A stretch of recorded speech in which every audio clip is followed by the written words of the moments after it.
महाराष्ट्रात स्वातंत्र्यापूर्वी स्थापन झालेला एकमेव पक्ष म्हणून जो पक्ष ओळखला जातो तो म्हणजे शेतकरी कामगार पक्ष। त्यासोबतच ज्या एकमेव जिल्ह्यात हा पक्ष वर्चस्व असलेला राहिलाय तो जिल्हा म्हणजे रायगड जिल्हा। ग्रामीण आणि शहरी अशा भागात विभागलेला रायगड सध्या राजकीय स्थित्यंतरातून जातोय असं म्हणावं लागेल। शेकाप आणि राष्ट्रवादीचं वर्चस्व या जिल्ह्यात होतं, सध्या ते वर्चस्व हळूहळू कमी होताना दिसतंय। दोन पक्षातील पदाधिकाऱ्यांनी पक्षांतर करून सत्तेतील पक्षांशी मैत्री केली आहे। अशा परिस्थितीत रायगड जिल्हा परिषदेच्या निवडणुकीवर याचा काय परिणाम होणार, इथे शेकापचं अस्तित्व टिकणार की भाजप इतिहास घडवणार, काय असतील यंदाच्या रायगड जिल्हा परिषदेची गणितं तेच जाणून घेऊयात आजच्या व्हिडिओतून। नमस्कार, मी आरती शिंदे आणि तुम्ही पाहताय लगाबत्तीची विशेष सिरीज मिशन जिल्हा परिषद।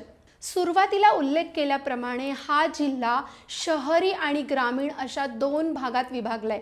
राजकीय इतिहास पाहता सुरुवातीला शेकाप आणि काँग्रेस हे दोन पक्ष या जिल्ह्यात वर्चस्व राखून होते। त्यानंतरच्या कालावधीत शिवसेनेने शिरकाव केल्यानंतर बाकी पक्षांचं वर्चस्व काहीसं कमी झालं, मात्र तरीही शेकापने आपला पारंपरिक मतदार बांधून ठेवलेला। पुढे शेकाप आणि राष्ट्रवादी काँग्रेसनं जिल्हा परिषदेवर सत्ता कायम ठेवली। मागच्या जिल्हा परिषद निवडणुकीच्या निकालानंतर देखील हीच परिस्थिती कायम होती। 2017 साली झालेल्या निवडणुकीत शेकाप आणि राष्ट्रवादी दोन पक्षात आघाडी झालेली, दुसरीकडे शिवसेना आणि भाजपमध्ये युती झाली होती।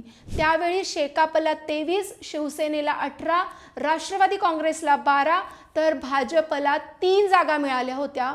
पण हा झाला इतिहास। सध्याची परिस्थिती पाहता परिस्थिती फार बदलली आहे। राजकीय परिस्थिती पाहून युती आणि आघाडीत न लढता सगळे पक्ष सोयीनुसार स्वबळ आजमावत आहेत। म्हणायला महाविकास आघाडी एकत्र लढत असली तरी काही ठिकाणी महायुतीच्या घटक पक्षांसोबत आघाडी करून लढती होत आहेत। शेकाप महाविकास आघाडीसोबत तर राष्ट्रवादी महायुतीसोबत असा सामना पहिल्यांदाच दिसून येतोय। दोन्ही शिवसेना आपापले वर्चस्व सिद्ध करण्यासाठी कुठे स्वबळ तर कुठे आघाडी आणि युती अशा स्थितीत लढत आहे।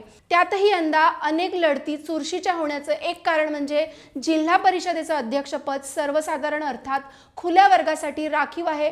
या आधीच्या 2 टर्म अध्यक्षपद हे त्या प्रवर्गातील महिलांसाठी राखीव होतं, त्यामुळे मागच्या 2 टर्म मधील 10 वर्षे जिल्हा परिषदेच्या अध्यक्षपदी महिला राज दिसून आलंय। आदिती तटकरे आणि निलिमा पाटील यांनी अध्यक्षपद भूषवलंय, त्यामुळे खुल्या गटातून संधी मिळालेले पुरुष उमेदवार यंदा अध्यक्षपदासाठी बाशिंग बांधून आहेत। आता रायगड जिल्ह्यातील तालुकानिहाय गटांची रचना पाहूयात।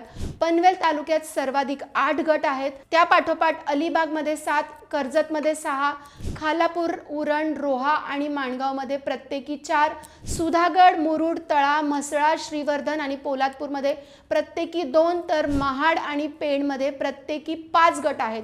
मागच्या निवडणुकीत आणि आत्ताच्या निवडणुकीतील फरक पाहिल्यास शेकापच्या अनेक पदाधिकाऱ्यांनी मागच्या काळात भाजपमध्ये प्रवेश केलाय। मागच्या वेळी काँग्रेसचं थोडंफार अस्तित्व टिकून असलेल्या महाड पोलादपूर मतदारसंघात देखील मोठी पक्षांतर झाली आहेत। काँग्रेसमध्ये असलेल्या स्नेहल जगताप यांनी याआधी शिवसेना, उभाटा आणि आत्ता राष्ट्रवादीत प्रवेश केलाय। उत्तरेकडील भागात आमदार प्रशांत ठाकूर, महेश बालदी यांनी भाजपचा चांगलाच जम बसवलाय। पनवेल मनपात झालेल्या निवडणुकीत देखील भाजपने शेकापला चांगलाच धोबीपछाड देत एक हाती सत्ता मिळवली आहे, त्यामुळे आमदार प्रशांत ठाकूरांनी सगळा फोकस झेडपीकडे वळवलाय। दक्षिण रायगडमध्ये विशेषतः श्रीवर्धन मतदारसंघात सुनील तटकरेंनी लक्ष दिलंय। त्याच भागाच्या जोरावर तटकरेंनी याआधी जिल्हा परिषदेची सत्ता शेकापच्या मदतीने मिळवली होती। यंदा मात्र राष्ट्रवादीने महायुतीसोबत निवडणूक लढवण्याचा निर्णय घेतलाय। महायुतीतील घटक पक्ष म्हणून राष्ट्रवादीने काही ठिकाणी भाजपसोबत तर काही ठिकाणी स्वबळावर किंवा स्थानिक समीकरण लक्षात घेऊन उमेदवार दिलेत। सर्व गटातील उमेदवारांची संख्या पाहता एकूण 59 गटांसाठी 173 उमेदवार निवडणूक लढवत आहेत। शेतकरी कामगार पक्षाचे धुरा जयंत पाटील, माजी आमदार बाळाराम पाटील यांच्यावर आहे। भाजपचं नेतृत्व प्रशांत ठाकूर, विक्रांत पाटील, महेश बालदी करतायत। राष्ट्रवादीत सुनील तटकरे, आदिती तटकरे, स्नेहल जगताप यांच्यावर जबाबदारी आहे, तर शिवसेनेचे नेतृत्व भरत गोगावले यांच्याकडे आहे। रायगडची ही निवडणूक घराण्याची घराणेशाहीसाठी ओळखली जातीये.